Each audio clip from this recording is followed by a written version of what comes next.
પુસ્તક વિમોચન થઈ ગયું, વેબસાઇટ લોકાર્પણ થઈ ગયું, પણ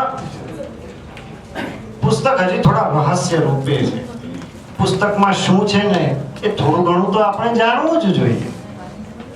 તો પછી પાર્થભાઈના પરમ મિત્ર એવા ભાર્ગવભાઈ પુરોહિત કે જેઓ રેડ એફએમ સાથે જોડાયેલા છે, એમને હું વિનંતી કરીશ કે તેઓ પુસ્તકમાંથી એક પેરેગ્રાફ, એક ફકરાનું વાંચન કરી સંભળાવે.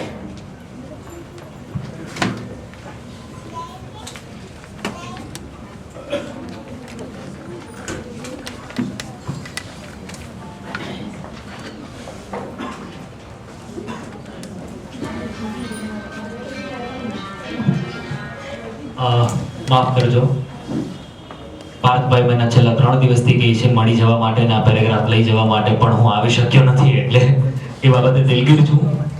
વાંચતા કદાચ ભૂલો પણ પડે, માફ કરજો. સ્વસ્થ હોવું એક અનુભૂતિ શીર્ષક છે. ડોક્ટર, તમે મને એક નવો જન્મ આપ્યો છે.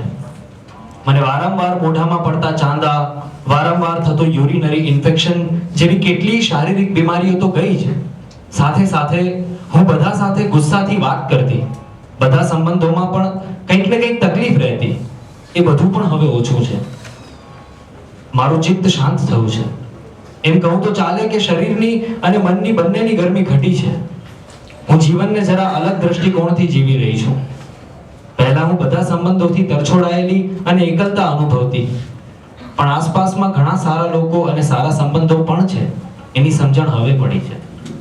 પહેલા નકારાત્મકતાને કારણે આખો દિવસ મનમાં એવા જ વિચારો ચાલ્યા કરતા ને રાત્રે પણ ઊંઘને બદલે એ વિચારો જ. એને બદલે હવે ફ્રેશ રહેવાય છે. સવારે દિવસ ઉગતાની સાથે ઉત્સાહ હોય છે, જાણે હું નવેસરથી જીવન જીવતા શીખી રહી છું. આપનો આભાર. જ્યારે આ ફોલોઅપ લીધો ત્યારે મનમાં બેવડા સંતોષની લાગણી હતી.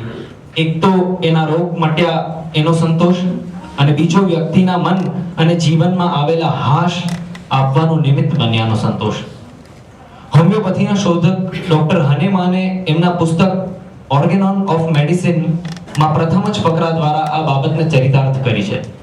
એમણે લખ્યું છે, the high and only mission of physician is to restore the sick of health, that is to cure as it is ટર્મ્ડ.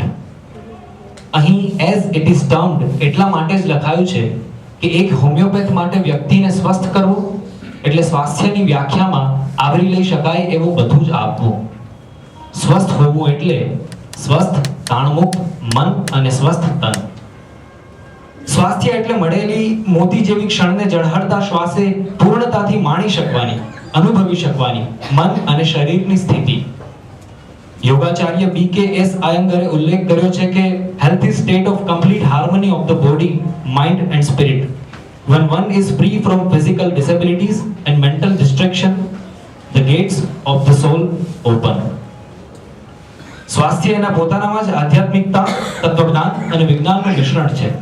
એ માત્ર કોઈ વૈજ્ઞાનિક બાબત જ નથી કે પછી આપણને થતા શારીરિક રોગો અને ચિહ્નો પૂરતું મર્યાદિત પણ નથી. સ્વાસ્થ્યને અંદરથી ઢંઢોળવું પડે. રોગના અંધારાને દૂર કરવું હશે તો ખૂબ સરળ છે, સ્વાસ્થ્યનું અજવાળું અંદર કરીએ. કવિ માધવ રામાનુજના શબ્દોમાં, ઊંડે ને ઊંડે ઉતરતા જઈએ ને લાગે કે સાવ અમે તરીએ, મરજીવા મોતીની મુઠ્ઠી ભરે ને એમ ઝળહળતા શ્વાસ અમે ભરીએ. પછી આર પાર ઉઘડતા જાય બધા દ્વાર, નહીં સાંકળ કે ક્યાંય નહીં તાળું, અંદર તો એવું અજવાળું અજવાળું, આવું અજવાળું એ જ સ્વાસ્થ્ય.